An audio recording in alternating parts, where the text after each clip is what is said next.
Good morning everybody, welcome back to Parcham. I am Richa Sharma. सुबह के बज चुके हैं 7 and it is time for our daily current affairs session.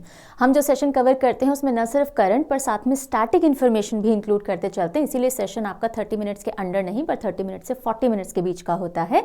सो जो बच्चे आगे लेट हो रहे होते हैं उनके आगे कोई क्लास होती है तो आप जितना भी आपके लिए कंफर्टेबल है देखिए, बाद में any time of the day आप आकर के वापस देख सकते हो।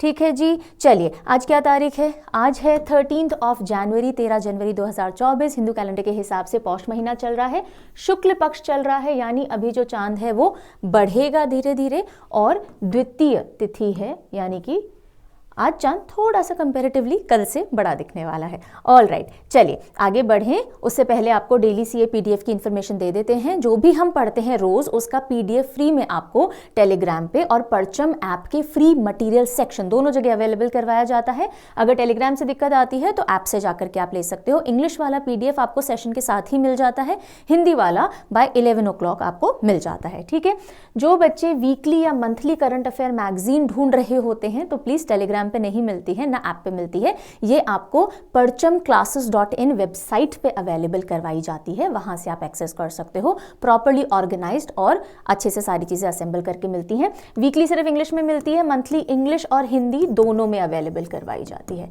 ठीक है जी, जिन बच्चों के पास में सीए सब्सक्रिप्शन है या पीडीएफ बैंक है, जो इन्होंने परचम ऐप से लिया होगा, तो आपको ये कुछ भी इधर उधर से लेने की जरूरत नहीं है, आपके सब्सक्रिप्शन में ऐड हो जाता है। ये पूरा सीए का सब्सक्रिप्शन है, यानी daily, weekly, monthly, 6 monthly, yearly, जो भी कुछ आप यूट्यूब पे पढ़ोगे उसके पीडीएफ यहां मिल जाएंगे। और ये पीडीएफ बैंक है, सीए तो मिलता ही है, बाकी सारे सब्जेक्ट्स भी जो हम पढ़ते हैं उसके पीडीएफ यहाँ मिल जाते हैं। ठीक है, ज़्यादा जानकारी अगर आपको चाहिए हो तो helpline number I will be telling you. Okay, बहुत सारे बच्चे इंक्वायर कर रहे हैं ma'am current affair yearbook 2024 edition, जिसमें कि पूरे 2023 की इंफॉर्मेशन होगी, वो कब लॉन्च होगी? तो इसकी ई बुक 15 ऑफ जनवरी को लॉन्च हो जाएगी। हार्ड कॉपी के बारे में अभी मैं नहीं बताना चाह रही बिकॉज अभी हम ही डिसाइडेड नहीं है। सो देखेंगे बाय 15 हम डिसाइड कर लेंगे हार्ड कॉपी लेके आनी है नहीं आनी है। अब प्लीज कॉमेंट सेक्शन मत भर दीजिएगा मैम लाइए लाइए नहीं लाइए whatever, so we will see. ठीक है, ई बुक आपको 15 ऑफ जनवरी को परचम ऐप के ऊपर अवेलेबल हो जाएगी। आई थिंक वेबसाइट पे भी अवेलेबल करवाई जाती है। कोई भी हेल्पलाइन हेल्प चाहिए तो हेल्पलाइन नंबर है, ईमेल एड्रेस है, आप कांटेक्ट कर सकते हो। ऐप चैट में भी आप चैट कर सकते हो। ठीक है, सारी जानकारी आपको दे दी ताकि आप परेशान ना हो इधर उधर कहाँ से इंफॉर्मेशन ले, क्योंकि हर दिन बहुत सारे नए बच्चे जुड़ते हैं। चलिए अब हम शुरुआत करते हैं आज के सेशन की। काफ़ी सारे बच्चे जुड़ चुके होंगे इस टाइम तक और मैं वहाँ लाइव चैट में मौजूद होंगी। हाँ, कल मैंने लाइव चैट मिस कर दिया था, I slept again, so I miss that live chat with you, so apologies for that. आज मैं आपको दिखूंगी डेफिनेटली। चलिए, क्वेश्चन ऑफ द डे जो मैंने कल आपसे पूछा था उसके आंसर से करते हैं शुरुआत। Which state government has announce the Ramlalla Darshan scheme? Ramlalla Darshan scheme हाल ही में एक स्टेट ने अनाउंस की थी। कौन सा राज्य वो था, वो आपसे मैंने पूछा था। ठीक है, आंसर क्या है इसका? छत्तीसगढ़। हर साल 20,000 के लगभग श्रद्धालुओं को पिलग्रिम करने के लिए यानी तीर्थ करने के लिए रामलला अयोध्या मंदिर भेजेगी छत्तीसगढ़ सरकार, और इससे रिलेटेड ये स्कीम इन्होंने निकाली थी। चलिए जी, अब आज के दिन की शुरुआत हम करेंगे। कोई इंपॉर्टेंट डे तो नहीं है आज, लेकिन एक वीक चल रहा है, उसके बारे में थोड़ी सी ब्रीफिंग ले लेते हैं। और ये 11 से 17 जनवरी के दौरान ये वीक चल रहा है। इसको कहते हैं नेशनल रोड सेफ्टी वीक, सड़क सुरक्षा सप्ताह। ओके, तो ये क्या है, क्यों है? रोड सेफ्टी बिकॉज एक्सीडेंट्स वगैरह बहुत होते हैं तो जागरूकता फैलाई जाती है कि हेलमेट पहनिए, आप भी पहनिए। मेरे ऑफिस में भी कई लोग नहीं पहनते हैं, बहुत गलत है। हेलमेट पहनिए, सीट बेल्ट वगैरह लगाइए, रोड क्रॉसिंग वगैरह का ध्यान दीजिए। तो जो भी नेशनल रोड सेफ्टी से रिलेटेड बातें हैं उसकी जागरूकता फैलाने के लिए सप्ताह को मनाया जाता है। और इस बार की जो थीम अधिकतर जगह अभी देखी जा रही है, देखिए थीम के साथ मैं बता दूं एक चैलेंज होता है। थीम यूजुअली सेम डे पे अनाउंस होती है, कई बार नहीं भी होती हैं और कई बार अलग अलग मिलेंगी आपको। तो अभी तक के लिए तो अगर कोई अपडेट होगा आई will be providing you tomorrow, लेकिन अभी तक के लिए जो थीम है that is be a road safety hero, right. और ये ministry of road transport and highways जो है इस इवेंट को ऑर्गेनाइज करवाता है रोड सेफ्टी अवेयरनेस फैलाने के लिए। तो 11 से 17 देखो ये रोड बना सकते हो ना 11 से, तो बस ये रोड सेफ्टी वीक 11 से 17 हर साल मनाया जाता है। ऑल राइट, अब हम आते हैं बुक्स के ऊपर। 2 इंपॉर्टेंट बुक्स रिलीज हुई हैं और दोनों इंपॉर्टेंट है, बोल दिया वैसे मैंने। तो चलिए देखते हैं कौन सी है।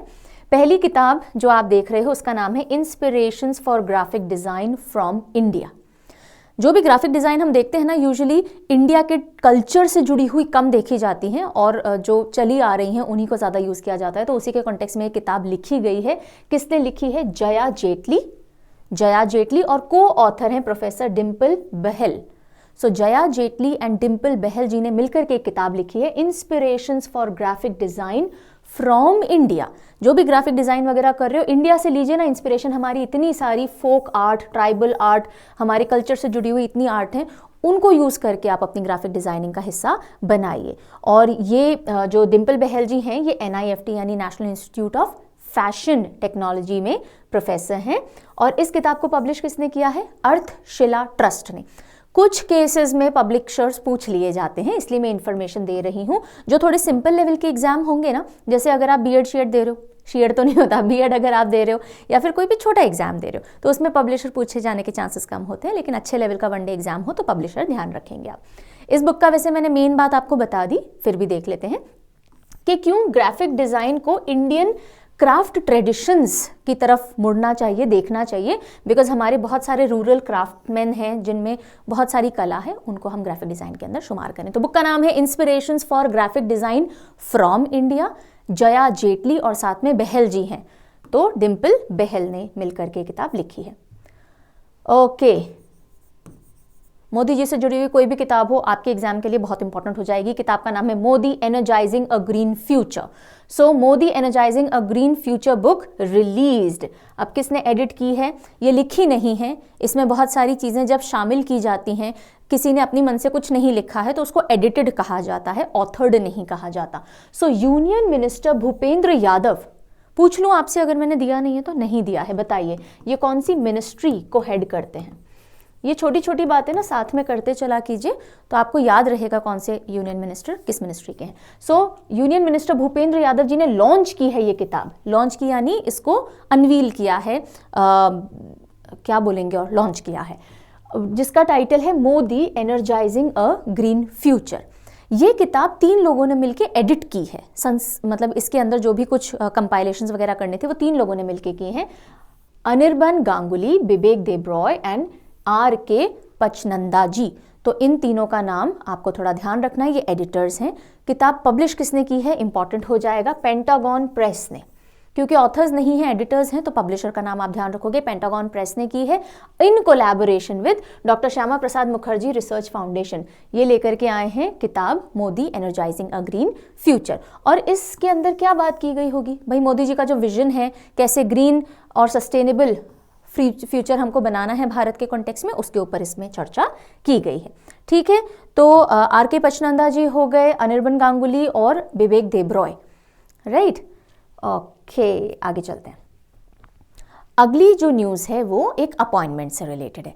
अपॉइंटमेंट इतना इंपॉर्टेंट नहीं है, इंपॉर्टेंट है पर ऐसा भी नहीं है कि सुप्रीमली इंपॉर्टेंट हो, लेकिन इससे जुड़े हुए जो स्टैटिक पॉइंट्स हम करेंगे वो बहुत इंपॉर्टेंट हो जाएंगे। अपॉइंटमेंट पे भी हम ध्यान देंगे, ऐसा नहीं कि इंपॉर्टेंट नहीं है। इंपॉर्टेंट नहीं होता तो मैंने इंक्लूड नहीं किया होता।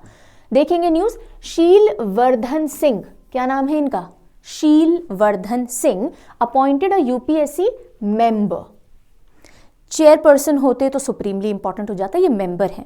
मैक्सिमम UPSC में 10 मेंबर्स हो सकते हैं, उनमें से एक मेंबर ये अपॉइंट अभी रिसेंटली किए गए हैं, शीलवर्धन सिंह। ठीक है, तो शीलवर्धन सिंह जी किए गए हैं। और ये इससे पहले प्रीवियसली भी farmer director general of CISF, central industrial security force जो होती है, सेंट्रल इंडस्ट्रियल सिक्योरिटी फोर्स, उसके फॉर्मर डायरेक्टर जनरल रह चुके हैं। अब इनको मेंबर बनाया गया UPSC का, वही UPSC जो कि IAS, IFS, IPS examinations conduct करवाता है, उसी के एक मेंबर बन चुके हैं। लाइक आई टोल्ड यू, जो UPSC होती है, यूनियन पब्लिक सर्विस कमीशन, उसके अंदर मैक्सिमम कितने मेंबर्स हो सकते हैं? 10 मेंबर हो सकते हैं, एक चेयरपर्सन होते हैं। और ये 6 साल की टर्म या फिर जब तक 65 ईयर्स ऑफ एज अटेन नहीं कर लेते तब तक सर्विस में रह सकते हैं। इससे पहले भी चाहें तो रिजाइन कर सकते हैं, प्रेसिडेंट को अपना रेजिग्नेशन दे सकते हैं। तो शीलवर्धन सिंह मेंबर बने हैं UPSC के। कहानी यहाँ खत्म नहीं होती, अब हमें UPSC के बारे में पता होना चाहिए, तो हम यूनियन पब्लिक सर्विस कमीशन के कुछ स्टैटिक पॉइंट्स जल्दी से देख लेंगे। ये इंडिया का एक प्रीमियर सेंट्रल रिक्रूटिंग बॉडी है। किनको रिक्रूट करता है? ये ग्रुप A और B से रिलेटेड जो एग्जाम्स होते हैं उनको कंडक्ट करवाता है ऑल इंडिया लेवल के, जिसके अंदर में IAS, IPS, IFS, IRS, IFOS etcetera होते हैं। ठीक है, ये एक इंडिपेंडेंट कॉन्स्टिट्यूशनल बॉडी है, यानी कॉन्स्टिट्यूशन के हिसाब से इसको बनाया गया, स्टेट्यूटरी नहीं है। स्टेट्यूटरी और कॉन्स्टिट्यूशनल दो बॉडीज होती हैं। कॉन्स्टिट्यूशनल जो कि हमारे संविधान के हिसाब से बनाई गई है, उसके अंदर मेंशन्ड है, और स्टेट्यूटरी जिसका मेंशन कॉन्स्टिट्यूशन में तो नहीं है लेकिन हमने किसी लॉ के तहत उसको बनाया है। ठीक है, तो ये इंडिपेंडेंट कॉन्स्टिट्यूशन बॉडी है और इंडिया के कॉन्स्टिट्यूशन के पार्ट 14 के आर्टिकल 315 एंड 323 तक, ये जो आर्टिकल्स है ना 315 टू 323, ये डिस्कस करते हैं यूपीएससी के composition, power, function, resignation etcetera सबके बारे में। तो कौन से आर्टिकल्स हैं हमारे कॉन्स्टिट्यूशन के जो यूपीएससी से डील करते हुए हैं? आर्टिकल 315 से आर्टिकल 323। ओके, और ये कौन से पार्ट में आते हैं? Part 14 of our Indian constitution. ठीक है जी, यहाँ तक क्लियर है। अच्छा, अब यूपीएससी के जो चेयरमैन हुए या मेंबर्स हुए, उन्हें अपॉइंट कौन करता है? प्रेसिडेंट। कौन अपॉइंट करता है? President of India appoints the chairman and members of UPSC. अब सबसे पहले यूपीएससी के चेयरमैन कौन थे? तो सबसे पहले यूपीएससी के चेयरमैन रॉस बारकर बने थे। Ross Barker. अभी हाथों हाथ ऑब्वियसली आपको याद नहीं होगा, शायद तक सर्च करके लिखना चाहो तो लिख दो लाइव चैट में, नहीं तो बाद में बताइएगा कौन से साल में, कौन से ईयर में जो फर्स्ट चेयरपर्सन थे यूपीएससी के रॉस बारकर, उनको अपॉइंट किया गया था। और अभी करंट चेयरमैन कौन है? Doctor Manoj Soni is the current chairman of UPSC. और 10 मेंबर में से एक मेंबर अभी हमने देखे शील साहब, जिनका अपॉइंटमेंट किया गया है, शीलवर्धन सिंह। क्लियर हो गई न्यूज? चलिए अगली न्यूज देखेंगे। ये आप समझिएगा, ये आप स्टेट न्यूज की तरह भी पढ़ सकते हो, आर्ट एंड कल्चर से जुड़ी हुई न्यूज की तरह भी पढ़ सकते हो। ठीक है, इस न्यूज का कॉन्टेक्स्ट क्या है? यक्षगान रादर। यक्षगान एक तरह का डांस ड्रामा होता है जो कर्नाटका स्टेट से जुड़ा हुआ है, और उसी में एक मेला होता है यक्षगान के एक ग्रुप से रिलेटेड। एक मेले की बात हो रही है, कटील यक्षगान मेला। कटील यक्षगान मेला, इसके ऊपर कर्नाटका सरकार ने रोक लगा दी थी कि नहीं भैया, आप रात में नहीं करोगे यक्षगान अपना पूरा ड्रामा, क्योंकि बहुत शोर होता है, और कोविड के टाइम के आसपास इसके ऊपर रोक लगा दी गई थी कि रात को 10 बजे से लेकर सुबह के 6 बजे तक लाउड स्पीकर्स नहीं लगाए जा सकते ना, उसी टाइम इसके ऊपर भी रोक लगा दी गई थी। फिर इसकी याचिका वगैरह दायर की गई, और अब कर्नाटका गवर्नमेंट ने बोला ठीक है, आप रात में कर लीजिए ये अपना डांस ड्रामा जो भी आप परफॉर्म करते हो, थिएटर, ओपन थिएटर, लेकिन प्रोवाइडेड आप जो साउंड है उसको कंट्रोल में रखोगे। ठीक है, क्योंकि इन्होंने बोला कि भाई यक्षगान जो होता है वो होता ही रात में, ओपन थिएटर है, हम बंद हॉल में भी नहीं कर सकते, दिन में भी नहीं कर सकते, सदियों से, मतलब बहुत सालों से ये रात में ही ओपन थिएटर की तरह होता आ रहा है। तो उन्होंने बोला ठीक है करिए, लेकिन साउंड कम होना चाहिए, अगर साउंड ऊपर हुआ तो फिर हम बैन लगा देंगे। तो ये तो न्यूज़ थी, ये मैंने आपको पूरी न्यूज़ समझाई है। अब इसके कॉन्टेक्स्ट में हमें यक्षगान पूरा समझना है। ठीक है, तो कटील दुर्गा परमेश्वरी प्रसादिता यक्षगान मंडली, एक मंडली थी जो कि दक्षिण कन्नड़ की, और उनको वापस से ऑल नाइट शो करने की परमिशन मिल गई है, लेकिन उनको नॉइस पोल्यूशन रूल्स पे अडहियर करना पड़ेगा, उसके साथ चलना पड़ेगा। ठीक है, अब क्या होता है यक्षगान, कब से हो रहा है, कौन से स्टेट से जुड़ा हुआ है? स्टेट मैंने बता दिया, कर्नाटका, राइट। सो ये एक 16th सेंचुरी में ओरिजिनेट हुआ डांस ड्रामा है, या आप कह सकते हो ओपन थिएटर का फॉर्म है, फोक थिएटर है। हाँ, और ये कर्नाटका का है। तो कभी पूछ लिया जाए यक्षगान कौन से स्टेट से जुड़ा हुआ है? कर्नाटका। हम नाटक करते हैं ना, स्टेज पे ड्रामा करते हैं, इसी तरह से यक्षगान ओपन थिएटर है। सो इसके अंदर डांस, म्यूजिक, सॉन्ग, डायलॉग्स, बहुत वाइब्रेंट कॉस्ट्यूम्स वगैरह सब शुमार किए जाते हैं। इसका मीनिंग क्या होता है? यक्षगान, यक्ष यानी जो कि डेमी गॉड्स बोलते हैं ना हम, स्पिरिट्स वगैरह जो होती हैं, वो गान यानी गाना गा रहे हैं, सॉन्ग्स वगैरह कर रहे हैं, तो उनके थ्रू वो अपना पूरा मैसेज देते हैं। यक्षगान का ये मीनिंग होता है। इसके अंदर एक मेला या ट्रूप, अलग अलग मेले या ट्रूप होते हैं, जैसे मंडलियाँ होती हैं ना, मंडलियाँ जा करके यक्षगान परफॉर्म करती है। उसमें 2 इंपॉर्टेंट एलिमेंट होते हैं। एक होता है मुमेला। क्या होता है? मुमेला, जिसका मतलब होता है बिल्कुल जो आगे आकर के एक्टर्स जो परफॉर्म करते हैं, इनको मुमेला कहा गया। और एक कंपोनेंट होता है हिमेला, जिसमें पीछे सिंगर्स होंगे, इंस्ट्रूमेंट जो बजा रहे होंगे बैकग्राउंड में, वो लोग शामिल होते हैं। तो कभी पूछा जाए मुमेला और हिमेला कौन से फोक डांस ड्रामा का हिस्सा होते हैं, तो यक्षगान का होते हैं। ठीक है, ओरिजिनली ये ऑल नाइट परफॉर्मेंस की तरह किया जाता था। एक गांव से दूसरे गांव जाते थे, रात रात में पूरा मंचन करते थे, और यूजुअली इसमें इनिशियली मेल्स ही परफॉर्म किया करते थे सारे कैरेक्टर्स, अब तो फीमेल भी पार्टिसिपेट करने लग गए हैं, और ये ओपन थिएटर्स में परफॉर्म किया जाता था। यक्षगान समझ में आ गया। अब क्योंकि हमने कर्नाटका के डांस ड्रामा की बात की है, फोक थिएटर की बात की है, बाकी स्टेट्स की नहीं करेंगे तो बुरा मान जाएंगे, चलो पढ़ लेते हैं। सो कुछ इंपॉर्टेंट फोक ड्रामा या थिएटर्स देखते हैं और उनके स्टेट देखते हैं स्टैटिक के एंगल से। तो पहला आ रहा है थेरकूथु। थेरुकूटू कहाँ का है? तमिलनाडु का है, ठीक है। Then Kudiyattam, Kudiyattam belongs to Kerala, Kudiyattam Kerala. Bhavai, Bhavai Gujarat का है, बहुत पॉपुलर है, काफ़ी मूवीज़ के अंदर, हम दिल दे चुके सनम में भी थोड़ा, नहीं छोड़ दो कॉन्टेक्स्ट, मतलब मुझे याद नहीं रहेगा एग्जैक्टली, मैंने उसी मूवी में देखा था क्या, पर भवई हो गया, ठीक है। नौटंकी, नौटंकी काफ़ी सारे स्टेट्स में किया जाता है, जैसे राजस्थान में भी परफॉर्म होता है, थोड़ा बिहार में भी होता है, लेकिन मेनली कहाँ का है अगर पूछा जाए नौटंकी? उत्तर प्रदेश का है, ओके। देन तमाशा, तमाशा महाराष्ट्र का है, हाँ, तमाशा मूवी भी आई थी ना, मुंबई, मूवी आते ही महाराष्ट्र मुंबई पहुंच जाएंगे हम। और जात्रा, जात्रा मेनली वेस्ट बंगाल, वैसे बंगाली स्पीकिंग जो भी स्टेट्स है ना हमारे, वहाँ पे जात्रा किया जाता है या ऑर्गेनाइज किया जाता है, लेकिन मेनली वेस्ट बंगाल का है, ठीक है। तो ये कुछ हमने इंपॉर्टेंट डांस ड्रामा देख लिए, ओके। स्टेट न्यूज़ में आगे बढ़ते हैं और अब हम कर्नाटका में ही आगे बढ़ रहे हैं। यक्षगान के बाद अब देखते हैं युवा निधि।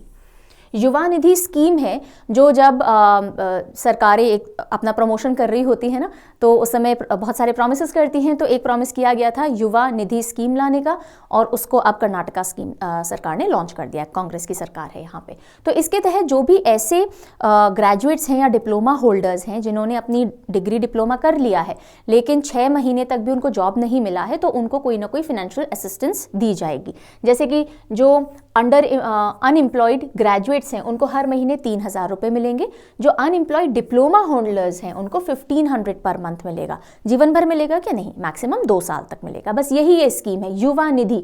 यूथ को राशि दी जाएगी, उसको कहा जाता है युवा निधि। समझ तो लिया है, अब देख लो। So Yuva Nidhi scheme launch by Karnataka government for unemployed youth. कौन है सीएम कर्नाटका के? कौन है? ओके, सिद्धरमैया हैं, और यहाँ के डिप्यूटी सीएम कौन है? DK शिवकुमार हैं। सो फाइनेंशियल एड दी जाएगी ग्रेजुएट्स को और डिप्लोमा होल्डर्स को, मैक्सिमम कितने टाइम तक? 2 साल तक। कौन लोगों को? जिनके पास्ट 6 मंथ्स के अंदर जॉब नहीं लगी है, उन्होंने अभी डिग्री ली थी, डिप्लोमा लिया था, 6 महीने निकल गए और जॉब नहीं लगी है, ओके। और साथ ही साथ इनको ट्रेनिंग भी प्रोवाइड की जाएगी। आप रजिस्टर हो जाइए गवर्नमेंट पोर्टल पे और ट्रेनिंग ले लीजिए ताकि फ्यूचर में जॉब मिलने के चांसेस और बढ़ जाएं, ठीक है। समझ में आ गई ये स्कीम? ऑलराइट। अब महाराष्ट्र की तरफ रुख करते हैं। ये न्यूज़ हमने कल भी पढ़ी थी। कल हमने पढ़ी थी कि 12 जनवरी को, यानी युवा जो हमारा नेशनल यूथ डे होता है, राष्ट्रीय युवा दिवस जो होता है, उसमें पीएम मोदी महाराष्ट्र जाएंगे और काफ़ी सारे प्रोजेक्ट्स को इनॉग्रेट और लॉन्च करेंगे। और हमारा जो सबसे बड़ा लॉन्गेस्ट ब्रिज है इंडिया का, वो भी इनॉग्रेट किया जाएगा, है ना। और नेशनल यूथ फेस्टिवल इनॉग्रेट किया जाएगा। सब हम पढ़ चुके हैं ना। उसी के कॉन्टेक्स्ट में आज थोड़ा सा और बता रही हूँ, बिकॉज जो बच्चे कल नहीं जुड़े होंगे वो बोलेंगे अरे मैम इतनी इंपॉर्टेंट न्यूज़ तो आपने बताई नहीं। तो हम ये कल पूरी डिटेल में पढ़ चुके हैं। आपको टेलीग्राम और परचम ऐप पे PDF मिल जाएगा डिटेल न्यूज़ के साथ। आज थोड़ी सी और ब्रीफिंग ले लेते हैं। सो development projects inaugurated bye PM Modi on national youth day in Maharashtra. Maharashtra के अंदर नेशनल यूथ डे को PM मोदी साहब पहुंचे, काफ़ी सारी चीज़ों का फाउंडेशन स्टोन यानी नींव का पत्थर रखा गया और काफ़ी सारे प्रोजेक्ट्स इन्होंने इनॉग्रेट भी किए हैं। तो ब्रीफ में देख लेते हैं। जो फाउंडेशन स्टोन या डेवलपमेंट प्रोजेक्ट्स के नींव के पत्थर रखे गए, कितने वर्थ के? 30,500 करोड़ रुपीस के प्रोजेक्ट्स या तो इनॉग्रेट हुए हैं या स्टार्ट किए गए हैं, मतलब क्या बोलेंगे, फाउंडेशन स्टोन रखा गया है, ठीक है। जिसमें एक तो इनॉग्रेशन आया अटल बिहारी वाजपेयी सेवरी नावा शेवा अटल सेतु, जिसे हम कॉमनली अटल सेतु कहते हैं, मुंबई के अंदर इनॉग्रेट किया गया। इसकी कल पूरी डिटेल हमने पढ़ ली थी। उसके अलावा PM मोदी साहब ने श्री काला राम मंदिर विजिट किया और वहाँ पे उन्होंने सफाई की और ये बताया कि भाई जितने भी पिलग्रिमेज साइट्स हैं ना उनकी सफाई कीजिए, जब तक कि हम रामलला को लेकर के अयोध्या में नहीं आते। तो थोड़े दिनों में हर मंदिर प्रांगण की सफाई होनी चाहिए, हर टेम्पल प्रेमिस की सफाई होनी चाहिए। तो श्री काला राम मंदिर के भी दर्शन किए। कहाँ है श्री काला राम मंदिर? नासिक महाराष्ट्र के अंदर है, अभी देखेंगे। और फिर उन्होंने 27th नेशनल यूथ फेस्टिवल को इनॉग्रेट किया। कहाँ हुआ ये यूथ फेस्टिवल? ये भी नासिक के अंदर हुआ। और साथ ही साथ इस इनॉग्रेशन के दौरान ही उन्होंने होमेज यानी श्रद्धांजलि अर्पित की राजमाता जीजाबाई को भी, जिनकी बर्थ एनिवर्सरी है इसी दिन, यानी 12 जनवरी को ही। तो अब हमको कालाराम मंदिर और जीजाबाई जी के बारे में थोड़ा थोड़ा पढ़ना है। तो Kalaram temple, like I told you, Panchavati area of Nashik के अंदर सिचुएटेड है। PM मोदी कहीं पहुंच रहे हैं तो आपको पता होना चाहिए, ठीक है। और यहाँ पे कौन से भगवान की मूर्ति है? तो राम जी, राम परिवार की है और काले रंग की मूर्ति है, इसलिए इसको काला राम मंदिर कहा गया है, ठीक है। चलिए, यहाँ तक की बात तो हो गई, आगे बढ़ते हैं। राजमाता जीजाबाई, कौन थी जीजाबाई? शिवाजी की माताजी, शिवाजी जो वीर शिवाजी था, छत्रपति शिवाजी जिनको हम बोलते हैं, उनकी माताजी का नाम राजमाता जीजाबाई। और 1598 से 1674 तक इनका जीवन रहा। और छत्रपति महाराज छत्रपति शिवाजी, राइट, ये फाउंडर रहे किसके? मराठा एम्पायर के। सो 12 जनवरी को ही जीजाबाई जी का जन्म हुआ और बाकी इन्हीं की मेंटरशिप गाइडेंस के अंदर छत्रपति बने थे शिवाजी। इतने पावरफुल लीडर रहे थे, उनका काफ़ी सारा श्रेय उनकी माताजी की स्ट्रेंथ को दिया जाता है। ठीक है, अगली न्यूज़ देखते हैं, स्वच्छ सर्वेक्षण अवार्ड 2023। हाँ जी, ये भी हम कल पढ़ चुके हैं। एक दो पॉइंट्स और आए हैं, वो हम देख लेते हैं। बाकी जिन बच्चों ने कल नहीं किया, आपके लिए क्रक्स हो जाएगा, अदरवाइज हम कल इस अवार्ड को डिटेल में डिस्कस कर चुके हैं। तो स्वच्छ सर्वेक्षण अवार्ड 2023-2024 के अंदर दिया गया, जिसके तहत क्लीनेस्ट सिटीज, अगर हम 10 लाख की पॉपुलेशन से ज़्यादा वाले शहरों को देखें तो 2 शहरों ने टॉप किया। सबसे फर्स्ट नंबर पे क्लीन सिटीज़ के अंदर आए इंदौर और सूरत। सेकेंड नंबर पे कोई नहीं आया, थर्ड नंबर पे नवी मुंबई आई, फोर्थ और फिफ्थ भी दिए हुए हैं, आप पढ़ सकते हो। अगर हम लेस देन 1 लाख पॉपुलेशन की बात करें, छोटे शहर जिनमें कम आबादी है, तो वहाँ पे सासवाद जो महाराष्ट्र के अंदर है, पाटन गुजरात और लोनावला महाराष्ट्र, ये सबसे क्लीन पाए गए। ठीक है जी, टॉप रैंकिंग स्टेट्स कौन से थे? कल हमने देखा था महाराष्ट्र, मध्य प्रदेश एंड छत्तीसगढ़ टॉप रहे। बॉटम वाले कौन से थे जहां बिल्कुल सफाई नहीं है? तो सबसे नीचे तो अरुणाचल प्रदेश को रैंकिंग मिली है, उससे ऊपर मिजोरम और थर्ड बॉटम नंबर पे राजस्थान है। ठीक है, तो ये स्वच्छ सर्वेक्षण के कुछ पॉइंट्स हुए। कल हमने ये पूरी टेबल पे बात की थी। ऑल इंडिया में क्लीन सिटी रैंक इंदौर को और सूरत को मिला है, ये एक पॉइंट ध्यान से देखिएगा। कल मैंने आपको बताया था 6th कंसेक्यूटिव टाइम, यानी लगातार 6वीं बार इंदौर को स्वच्छ सर्वेक्षण अवार्ड मिला है। 6वीं बार पहले मिल चुका है, अकेले जीतता आ रहा था 6 साल से इंदौर, ये 7th बार था और साथ में सूरत भी आ गया। ठीक है, all India clean city third Mumbai हो गया था। टॉप 3 स्टेट्स अभी हमने देख ही लिए। क्लीनेस्ट कैंटोनमेंट बोर्ड मऊ को मिला है। और उसके बाद क्लीनेस्ट गंगा टाउन हमने देखा वाराणसी, सेकंड क्लीनेस्ट प्रयागराज रहा। फिर बेस्ट सफाई मित्र सुरक्षा शहर चंडीगढ़ था। ये सब हम कल देख चुके हैं, एक बार रिवीजन हो जाएगा आपका। ठीक है, ये वाली चीजें कुछ नई हैं आपके लिए, तो ये और देख लेते हैं कि टोटल कितने अवार्ड्स दिए गए स्वच्छ सर्वेक्षण 2023 में। 110 अवार्ड्स वर बेस्टोड। और पिछले बार जो ये पूरा सर्वेक्षण हुआ है 2023 में, वो क्या थीम के ऊपर हुआ है? वेस्ट टू वेल्थ, ये थीम रखी गई थी। इस बार अब जो सर्वेक्षण होगा, अब जो एनुअल सर्वे किया जाएगा, उसकी थीम क्या डिसाइड हुई है? Reduce, reuse and recycle, 3R जो हम पढ़ते हैं ना, वो। ठीक है, और स्वच्छ भारत मिशन एंथम 2024 के लिए सामने लाया गया है, और वो है नया संकल्प है, नया प्रकल्प है। इसको गाया है कैलाश खेर जो सिंगर हैं उन्होंने। और ये जो स्वच्छ सर्वेक्षण से रिलेटेड एनुअल अवार्ड्स हैं, ये कब से दिए जा रहे हैं? 2016 से दिए जा रहे हैं स्वच्छ भारत मिशन अर्बन के तहत। तो सर्वेक्षण होता है, कहाँ कितनी सफाई है, वहाँ की व्यवस्था कैसी है, उसके बेसिस पे अवार्ड्स दिए जाते हैं। 2016 से दिए जा रहे हैं और ये वर्ल्ड का लार्जेस्ट एनुअल सर्वे है जो भारत के अंदर हो रहा है। भारत में ही नहीं, ग्लोबल लेवल पे इतना बड़ा सर्वे क्लेanलीनेस को लेकर के और कहीं नहीं होता है। ठीक है जी, सारे पॉइंट्स क्लियर हो गए, रिविजन भी हो गया और कुछ नए पॉइंट्स हमने देख लिए। अब हम रुख करेंगे असम की ओर। ठीक है, और असम में होने जा रहा है 50th edition of Karbi youth festival 2024। Karbi Anglong region है असम का, वहां पे 50th एडिशन होगा कार्बी यूथ फेस्टिवल का। तो सवाल कैसे बन सकता है, कार्बी यूथ फेस्टिवल कहाँ ऑर्गेनाइज किया जाएगा? असम में। कौन सा एडिशन है इस बार? 50th एडिशन है। कब होगा? वैसे ये पूछा नहीं जाएगा, मैं बता रही हूँ। जनवरी 12 से 19, तो अब चालू हो चुका है, कल से ही चालू हुआ है। 12 जनवरी से 19 जनवरी के अंदर असम में होगा। और पहली बार किसी भी एथनिसिटी बेस्ड फेस्टिवल में, यानी किसी एक एथनिक ग्रुप से रिलेटेड फेस्टिवल में प्राइम मिनिस्टर शिरकत करने जाएंगे। हमारी जो प्राइम मिनिस्टर साहिबा हैं वो अटेंड करेंगी इस फेस्टिवल को 17 जनवरी को असम के कार्बी आंगलोंग डिस्ट्रिक्ट के अंदर, राइट। और ये फेस्टिवल कब से मनाया जा रहा है? 1974 से ही इसको मनाया जा रहा है। जो ये पूरा कार्बीज का कल्चर है, फूड है, तरीका है, पहनावा है, उन सबको बाहर लाने के लिए, शोकेस करने के लिए इसको मनाया जाता है। ठीक है जी, कार्बी फेस्टिवल। अगली न्यूज़ देखते हैं।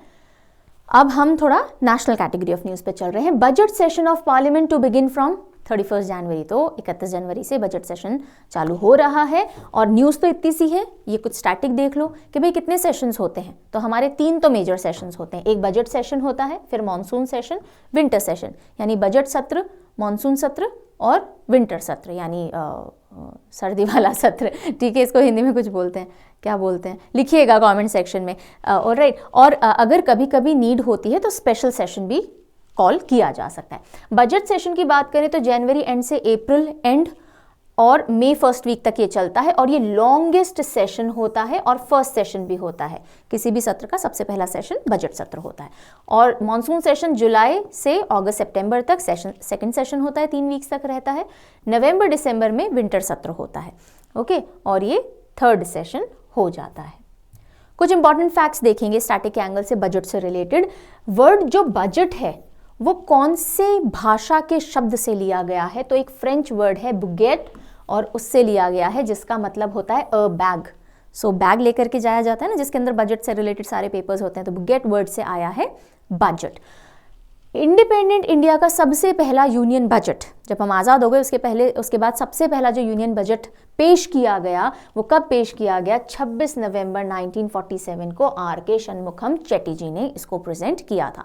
पहली महिला जिन्होंने बजट पेश किया हो, इंदिरा गांधी जी, बिल्कुल, जो उस समय हमारी प्राइम मिनिस्टर भी थी और फिनेंस मिनिस्टर पोर्टफोलियो भी उनके, मिनिस्ट्री का पोर्टफोलियो भी उनके पास था। 1971 में इंदिरा गांधी जी ने पहला budget as a female prime minister and finance minister पेश किया था। ठीक है, चलिए अगली न्यूज देखते हैं। Steel fab 2024 exhibition in UAE. तो स्टील फैब 2024 एग्जीबिशन कहां ऑर्गेनाइज की गई? सो ये कहां की गई? यूएई, यूनाइटेड अरब एमिरेट्स के अंदर की गई, और ये 8 से 11 जनवरी को हुई। किसने ऑर्गेनाइज करवाया? सो इसको एक्सपो सेंटर शाहजहां ने विद द सपोर्ट ऑफ शाहजहां chamber of commerce and industry इस एग्जीबिशन को ऑर्गेनाइज करवाया। इंडिया ने भी पार्टिसिपेट किया, और हमारा जो भी प्रीमियर कंपनीज और ब्रांड्स हैं आयरन एंड स्टील सेक्टर के केस में, उन्होंने अपने अपने पेविलियंस यहाँ पे लगाए। ठीक है, तो यहाँ से सीधा सीधा एक ही सवाल बन सकता है कि स्टील फैब 2024 एग्जीबिशन कौन से देश ने होस्ट की थी या ऑर्गेनाइज की थी? यूएई ने की थी। ठीक है, चलिए अगली न्यूज देखिएगा। Mobile app for timely scientific advice to aqua farmers. Basically report fish disease app launch की गई है सभी, मतलब across India on Play Store. ये न्यूज़ ना अब थोड़ा सा इसमें ध्यान दीजिएगा कि ये जून के अंदर भी न्यूज़ आई थी 2023 में कि जो हमारे यूनियन मिनिस्टर हैं उन्होंने ये ऐप लॉन्च की है। अब वापस इसको न्यूज़ में देखा गया है। सो मुझे बहुत ज़्यादा क्लियर कट डिमार्केशन समझ में नहीं आया, बिकॉज जब भी उस समय भी उन्होंने ऐप लॉन्च की थी, उस समय हो सकता है एक लिमिटेड एरिया में की हो, अब अक्रॉस इंडिया यूज़ किया जा सकता है, प्ले स्टोर पर आ गई है। एनी विच वेज किसी भी रीज़न से न्यूज़ में आई है, हमें तो पढ़नी है क्योंकि न्यूज़ में आई है, एग्जामिनर पूछ सकता है। ठीक है, क्यों आई है, क्या आई है, इज़ नॉट इंपॉर्टेंट, वापस न्यूज़ में आ गई है, एक ऐप के बारे में बताया जा रहा है तो हम पढ़ लेते हैं to be on the safer side. ठीक है, तो ऐप का क्या नाम है? Report fish disease app. Fishes जो हैं, आप जब जो भी मच्छी पालन वगैरह कर रहे हो उसमें अगर थोड़ी सी भी बीमारी होती है फिशेस में, तो उसके बारे में आप जानकारी ले सकते हो, रिपोर्ट कर सकते हो, इस लोकेशन पे बीमारी हुई है, फटाफट से टीम पहुंचेगी।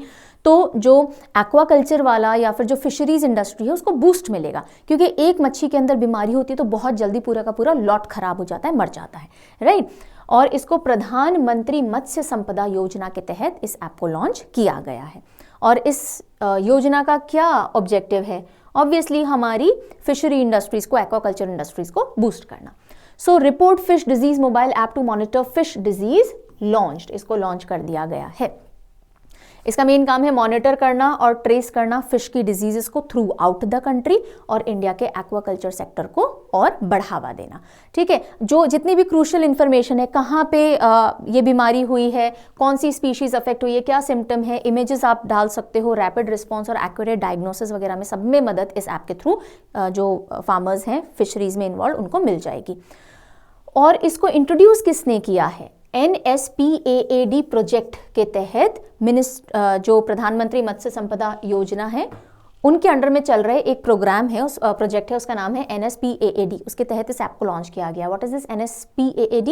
National surveillance programme for aquatic animal diseases, right. तो इसके तहत इस ऐप को इंट्रोड्यूस किया गया है।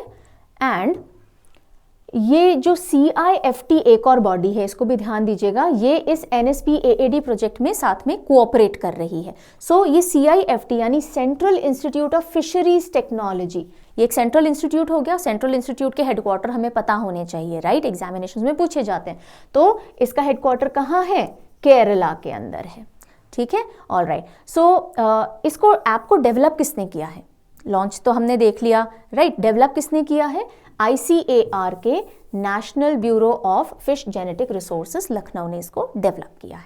अब क्योंकि प्रधानमंत्री मत्स्य संपदा योजना की बात आ गई है तो फटाफट देख लेते हैं इसको। 10 सितंबर 2020 को PM मोदी जी ने लॉन्च किया था और इसमें जो आउटले रखा गया था वो 20,050 करोड़ का था 5 सालों के लिए, एंडिंग 24-25। और इसका मेन काम क्या है या एम क्या रखा गया है? जो फिश फार्मर्स वगैरह हैं उनकी इनकम को डबल करना इस पूरे कार्यकाल के दौरान, और हमारे एक्सपोर्ट्स वगैरह में बढ़ोतरी हो सके, हमारा फिश जो मार्केट है या जो इंडस्ट्री है उसको बूस्ट मिल सके। समझ में आती जा रही है बातें? ठीक है, ऑलराइट, चलिए अगली न्यूज़ की तरफ बढ़ेंगे। iSTEM to launch Samavesh project at IISc Bengaluru to connect researchers with lab and equipment. यानी कि iSTEM एक बॉडी है, क्या है अभी देखेंगे।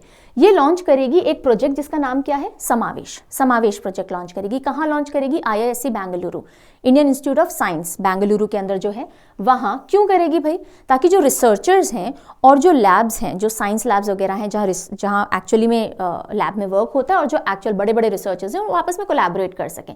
क्या करेंगे कोलैबोरेट करने से? और R&D हो पाएगी, कुछ नई चीज़ें बन पाएंगी, इंडिजिनस कुछ डिस्कवरीज हो पाएंगी, है ना। तो इन सब के लिए iSTEM ने लॉन्च किया है कौन सा प्रोजेक्ट? समावेश प्रोजेक्ट। क्वेश्चन कैसे बन सकता है? समावेश प्रोजेक्ट कहाँ से लॉन्च किया गया? IISc बेंगलुरु से। किसने लॉन्च किया? iSTEM ने लॉन्च किया, ठीक है। अब iSTEM देख लेते हैं। iSTEM है Indian science technology and engineering facility map, ठीक है, ये इसका फुल फॉर्म है जी। और इसका मेन काम क्या है कि जो साइंस लैब्स वगैरह हैं और साइंटिस्ट हैं उनको ऑनलाइन एक दूसरे के साथ में जोड़ पाना। iSTEM एक इनिशिएटिव है office of principal scientific adviser government of India का ही, राइट। और इसके तहत ये 2024 में 50 समावेश करवाएंगे, यानी 50 such interactions between the researchers and the science labs होने वाले हैं। Expected outcomes, indigenous product innovation बढ़ेंगे, यानी इंडिया में ही नए नए तरह के प्रोडक्ट और बन पाएंगे इस सेक्टर के अंदर। नॉलेज एक्सचेंज होगा ऑब्वियसली इंडस्ट्री और लैब्स के बीच में, और नेशनल एडवांसमेंट होगा। जब आप नए इनोवेशंस करोगे तो आपका नेशन एज अ होल आगे बढ़ेगा, ठीक है। तो ये मेन ऑब्जेक्टिव्स हैं समावेश प्रोग्राम के। iSTEM लॉन्च करेगा IISc बेंगलुरु से। Got it? चलिए आगे बढ़ते हैं। अच्छा, हम सिर्फ पढ़ नहीं रहे हैं, लास्ट में हम रिवीजन क्वेश्चंस वगैरह करेंगे जिससे आपको आइडिया हो जाएगा कि एग्जाम में सवाल बन किस तरह से सकते हैं, ठीक है। उससे पहले अब हम इंडेक्स की तरफ मूव करते हैं। बहुत इंपॉर्टेंट इंडेक्स है, क्वार्टरली इंडेक्स है ये चीज़ ध्यान रखिएगा। कई बार क्या होता है पुरानी रैंकिंग अभी की रैंकिंग सब में खिचड़ी हो जाती है। सो ये क्वार्टरली है, हर 3 महीने के अंदर नई रैंक इशू हो जाती है। सो अभी इंडिया रैंक्स 80 इन हेनले पासपोर्ट इंडेक्स 2024 में अभी जो रैंकिंग आई है, ठीक है, वो किसके बेस्ड होगी? पिछले 3 क्वार्टर के ऊपर बेस्ड होगी, लेकिन ये रैंकिंग 2024 की कहलाएगी। तो हेनले पासपोर्ट इंडेक्स 2024 के हिसाब से इंडिया का रैंक क्या है? 80 है। अब आप ये मत बोलो मैम 84 है, 83 है, नहीं, वो सब पुराने हो गए। अब लेटेस्ट रैंक क्या है? 80 रैंक है आउट ऑफ 199 कंट्रीज, ठीक है। पिछले क्वार्टर के अंदर हमारा रैंक 84 था, तो 4 प्लेसेस इंप्रूव हुआ है, ठीक है। यानी कि हम इस रैंक के साथ 80 रैंक है, इसका मतलब क्या है? इंप्लीकेशन या इसको हम इन्फ्रेंस क्या निकालें कि हम बिना किसी वीज़ा के 62 कंट्रीज़ में भारतीय पासपोर्ट की मदद से एंटर कर सकते हैं। हमारा पासपोर्ट कितने नंबर पे स्ट्रांग है? 80 रैंकिंग पे स्ट्रांग है। 199 कंट्रीज़ में से हम 80th रैंक पे हैं और हमारा पासपोर्ट इतना स्ट्रांग है कि हम 62 कंट्रीज़ में बिना वीज़ा के जा सकते हैं, ठीक है। समझ में आ गई बात? उसी के साथ साथ ये जो हेनले पासपोर्ट इंडेक्स इस बार आया ना, इसने एक फाइंडिंग भी रिवील की है, और वो ये है कि अगर हम 2006 से कंपेयर करें तो एवरेज जो कंट्रीज़ हैं जो बिना किसी वीज़ा के अपने देश में आना अलाउ करते हैं, उनका नंबर 2-fold इंक्रीज हो चुका है 2006 से 2024 तक। यानी बिना वीज़ा के एंट्री काफ़ी सारे देश देने लग गए हैं, ऑब्वियसली टूरिज्म को बढ़ावा देने के लिए। अच्छा, अब हमने बोला हमारा रैंक 80th है, तो टॉप रैंक किसने हासिल किया? काफ़ी सारे देश हैं जो इस बार टॉप पे रहे हैं। थोड़े टाइम पहले तक ना जापान लीड किया करता था, अब बहुत सारे देश आ गए हैं। सो France, Germany, Italy, Japan, Singapore and Spain, ये सारी की सारी टॉप यानी फर्स्ट रैंक पे कंट्रीज हैं in terms of the strongest passport, और इनके पासपोर्ट के साथ 194 कंट्रीज के अंदर एंट्री मिल सकती है, हमारे वाले के साथ 62 के अंदर। ठीक है, टॉप पासपोर्ट 194 ग्लोबल डेस्टिनेशन में एंट्री दिलवाएगा। France, Germany, Italy, Japan, Singapore and Spain और अधिकतर यूरोपियन कंट्रीज हैं। देखा आपने? ठीक है, आप सिंगापुर को हटा दो, जापान को हटा दो, बाकी सारी आपको यूरोपियन कंट्रीज दिख रही हैं। सो यूरोपियन डोमिनेंस है टॉप 10 कंट्रीज में, सबसे ज्यादा पावरफुल पासपोर्ट्स यूरोपियन कंट्रीज के देखे गए हैं। ओके, सबसे नीचे कौन सी कंट्रीज रही भाई? सबसे वीक पासपोर्ट जिसका हो, अफगानिस्तान सबसे बॉटम पे रहा, उसके बाद सीरिया, इराक और पाकिस्तान बॉटम 4 पे है। ओके, चलिए फिर आई थिंक येमेन आता है if I am not mistaken. Anyways, so ये जो इंडेक्स है इसको कौन क्रिएट करता है, कौन इशू करता है? तो लंदन बेस्ड एक ग्लोबल सिटीजनशिप और रेसिडेंसी एडवाइजरी फर्म है, हेनले एंड पार्टनर्स। और वो डेटा कहाँ से लेते हैं? ये जो बता रहे हैं कि भाई इतने कंट्रीज में आप जा सकते हो विदाउट वीजा एंड ऑल, तो ये किसके डेटा पे बेस बनाते हैं? International air transport association IATA, जो कि वर्ल्ड का लार्जेस्ट ट्रैवल इंफॉर्मेशन डेटाबेस रखता है, उसके बेसिस पे हेनले एंड पार्टनर्स अपना इंडेक्स रिलीज करते हैं, और इसीलिए इसको काफी इंपॉर्टेंट इंडेक्स माना जाता है। ठीक है, इंडिया का रैंक है 80th, टॉप कंट्रीज काफी सारी यूरोपियन है, उसके अलावा जापान और सिंगापुर उसके अंदर है, ये हमने देख लिया। ओके, अगली बात करते हैं DRDO से रिलेटेड, डिफेंस वाले सेक्टर पे चलते हैं। DRDO conduct successful maiden test launch of Akash NG missile. So maiden यानी पहला, सक्सेसफुल लॉन्च किया है हमने, अभी तक तो टेस्ट वगैरह करते रहते थे, अब हमने मेडन टेस्ट लॉन्च किया है किसका? आकाश NG मिसाइल का। मेडन तो नहीं होना चाहिए, इससे पहले भी किया गया था जहां तक मुझे याद आ रहा है। एनीवेज, चलो हमें तो आकाश NG मिसाइल के बारे में पढ़ना है, तो उस पर आ जाते हैं। सो DRDO ने कंडक्ट किया, किसने किया? Defence research and development organisation ने कंडक्ट किया है सक्सेसफुल फ्लाइट टेस्ट। उड़ सकती है ये मिसाइल, ढंग से नहीं उड़ सकती है, वो सारी चीजें हमने देख ली हैं। ऑफ न्यू जनरेशन, NG का क्या मतलब है? आकाश NG is new generation Akash missile. So Akash missile का उड़ने से रिलेटेड परीक्षण कर लिया गया है, DRDO ने किया है और सक्सेसफुल हो गया, यानी this missile is good to go. अब ह्यूमन टेस्ट वगैरह किए जाएंगे इसके ऊपर। ठीक है, सो आकाश NG न्यू जनरेशन है, सरफेस टू एयर मिसाइल है ये। अगर आपने पिक्चर पे ध्यान दिया हो तो ये देखिए, यहाँ लैंड से छोड़ी गई है एयर में, तो सरफेस टू एयर मिसाइल है ये, इसके बारे में अभी और देखेंगे। और कहाँ टेस्ट हुआ है? Integrated test range Chandipur off the coast of Odisha. ये ऑफ का मतलब थोड़ा दूर, ठीक है, कोस्ट से थोड़ा दूर। DRDO का क्योंकि मेंशन आया, DRDO के current chairman Sameer V Kamat हैं, और DRDO का एस्टैब्लिशमेंट 1958 के अंदर किया गया था। DRDO डे कब आता है? जल्दी लिखो, कमेंट सेक्शन में पढ़ा चुके हो, जनवरी में ही आता है DRDO डे। चलो लिखो। अब हम आकाश मिसाइल जो है NG न्यू जनरेशन, उसके बारे में देख लेते हैं। सरफेस टू एयर मिसाइल है, हमने देख ही लिया, और ये अपने टारगेट को 60 किलोमीटर दूर लगभग हिट कर सकती है, और ये मैक 2.5 की स्पीड से उड़ती है या छोड़ी जा सकती है। इसको डेवलप किया है defence research and development laboratory Hyderabad ने। वो तो अभी टेस्ट किया था DRDO ने। DRDO के अंदर में ही अलग अलग इनके यूनिट्स होते हैं, लैब्स होती हैं। तो defence research and development laboratory DRDL Hyderabad in collaboration with other DRDO laboratories. ठीक है, तो मेनली हैदराबाद वाली जो लेबोरेटरी है और बाकी लैब्स ने मिलकर किया है। और इसको प्रोड्यूस कौन करेगा? चलो आपने डेवलप तो कर दी है, टेक्नोलॉजी वगैरह बना लिया, बहुत सारे नंबर में बनानी पड़ेंगी ना, तो प्रोड्यूस कौन करेगा? Bharat electronics limited BEL and BDL Bharat dynamics limited. अग्नि NG मिसाइल्स, सॉरी नॉट अग्नि क्यों बोला मैंने, आकाश NG मिसाइल्स बनाएगा।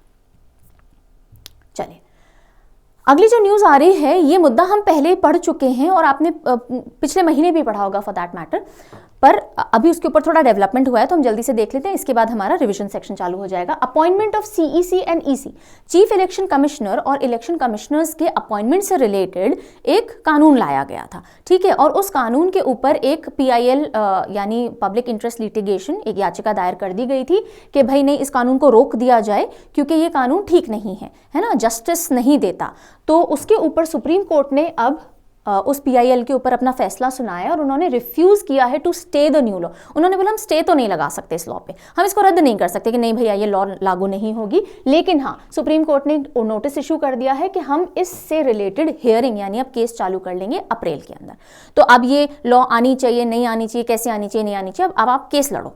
ठीक है, तो जो पेटिशनर थे वो भी एक वकील हैं, तो पेटिशनर के हिसाब से सेंटर ने जो नई लॉ लाई है जिसके मुताबिक, उस लॉ का नाम पहले पढ़ो, the CEC and other election commissioners appointment conditions of service and terms of office act 2023 ये पास की गई थी, ठीक है। और इसके मुताबिक ये कहा गया कि प्रेसिडेंट अपॉइंट करेंगे चीफ इलेक्शन कमिश्नर और इलेक्शन कमिश्नर्स को on the recommendation of a committee. एक कमिटी के रिकमेंडेशन के हिसाब से ये दोनों पोजीशंस फिल की जाएंगी, ठीक है। उस कमिटी में कौन कौन होगा, तो उस सिलेक्शन कमिटी के अंदर एक तो प्राइम मिनिस्टर होंगे, फिर एक लीडर ऑफ ऑपोजिशन होंगे, और जो तीसरा व्यक्ति है ना उसने सारा रायता ढोल दिया, ठीक है, वो तीसरा व्यक्ति यूनियन कैबिनेट मिनिस्टर रखा गया, जबकि सुप्रीम कोर्ट के निर्देश के हिसाब से तीसरा व्यक्ति चीफ जस्टिस ऑफ इंडिया होना चाहिए था। लेकिन सरकार ने जब ये लॉ आई तो उस लॉ के हिसाब से यूनियन कैबिनेट मिनिस्टर वो तीसरा व्यक्ति होगा। ये कहा गया कि भाई यूनियन कैबिनेट मिनिस्टर तो जो सरकार है गद्दी पे उसी का व्यक्ति होगा, तो पाला भारी हो गया। तो फिर ये एक फेयर कैसे हुआ, तो जो आप इलेक्शन कमिश्नर बिठाओगे, जो आप चीफ इलेक्शन कमिश्नर बिठाओगे, वो तो एक तरह से सरकार के ही लोग हो गए, उन्हीं के द्वारा नॉमिनेटेड और रिकमेंडेड लोग हो गए। तो इसको लेकर के PIL फिर डाली गई और सुप्रीम कोर्ट ने बोला हम रोक तो नहीं सकते इस लॉ को, लेकिन हम हियरिंग शुरू कर रहे हैं अप्रैल के अंदर। पूरा माजरा समझ में आ गया, बस यही माजरा। चलिए ओके, अब हम आ जाते हैं शॉर्ट न्यूज सेक्शन पे। तो government is working to make India the hub of green hydrogen by 2030। हम चाह रहे हैं कि ग्रीन हाइड्रोजन का हब बन जाए हम 2030 तक। दूसरा देखिएगा, first made in India memory chip, first made in India memory chip expected है गुजरात के अंदर ईयर एंड तक बनना शुरू हो जाएगा, ठीक है जी। चलिए, now it is the time for okay before your revision question, जल्दी से बता देते हैं जिन बच्चों को प्रैक्टिस चाहिए या लास्ट मिनट प्रिपरेशन करनी है करंट अफेयर की सेक्शन वाइज जुलाई से दिसंबर तक की, तो आप CA रफ्तार डॉक्यूमेंट की तरफ मूव कर सकते हो। ये एक PDF है, ई-बुक है, जिसमें कैटेगरी वाइज सारी हेडलाइंस 2-2, 3-3 लाइंस के अंदर इंपॉर्टेंट पॉइंट्स का सारा कंपाइलेशन आपको मिल जाएगा। परचम ऐप और वेबसाइट दोनों से आप इसको ले सकते हो। और जिन बच्चों को MCQ के थ्रू पढ़ना पसंद है, तो अक्टूबर से लेकर के दिसंबर 2023 तक के आपको 300 से भी ज़्यादा MCQs विथ डिटेल एक्सप्लेनेशन मिल जाएंगे इस सवाल क्वार्टरली ई-बुक के अंदर। जो क्वार्टरली बुक है वो आपको वेबसाइट पे मिलेगी, और अगर आपको पूरे साल की चारों क्वार्टरली बुक्स चाहिए तो आप ऐप पे चले जाइए, वहाँ पे सब्सक्रिप्शन मौजूद है। ज़्यादा जानकारी के लिए हेल्पलाइन नंबर पे आप संपर्क कर सकते हो। और जिन बच्चों को अपनी जनरल अवेयरनेस की तैयारी करनी है, CA की तो आप चैनल से कर ही रहे हो, history, geography, polity, economy, science, static GK, तो आप ये कोर्स की तरफ मूव कर सकते हो परचम ऐप पे। इसमें स्टैटिक GK मैंने पढ़ाया है, पूरा इंट्रोडक्टरी वीडियो वहाँ दिया हुआ है, फ्री लेक्चर्स दिए हुए हैं, सब देख लीजिए, पढ़ लीजिए, उसके बाद सेटिस्फाइड हो तो बाय कर सकते हो।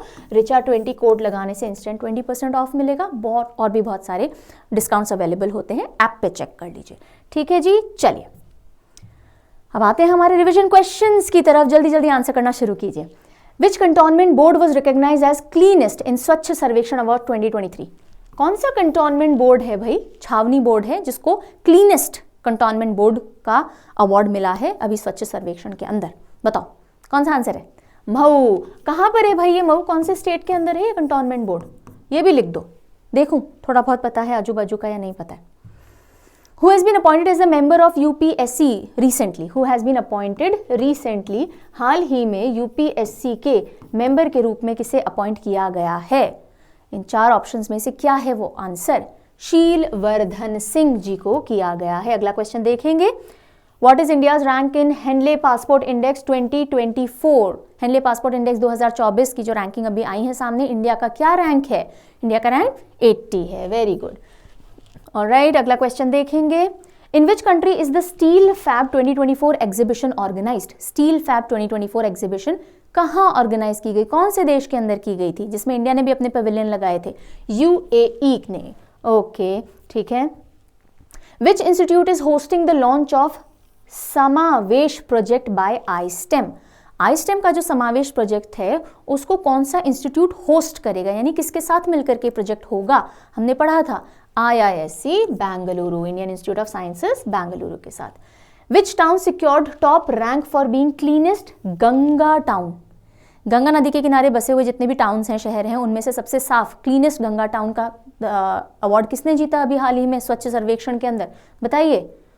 वाराणसी ने जीता। प्रयागराज सेकंड था, यहाँ बच्चे गलती कर सकते हैं। चलिए, और ये रहा आपका क्वेश्चन ऑफ द डे। बहुत सिंपल सा क्वेश्चन है। Yuva Nidhi scheme is launched by which state? इन 4 स्टेट्स में से युवा निधि स्कीम कौन से स्टेट ने लॉन्च की है? और ये रहा आज का सेशन जो पूरा खत्म हो चुका है। रियली होप सब कुछ समझ में आ गया होगा। जल्दी ही मिलेंगे अगले सेशन में, तब तक take very good care of yourself. Have a nice day, bye bye.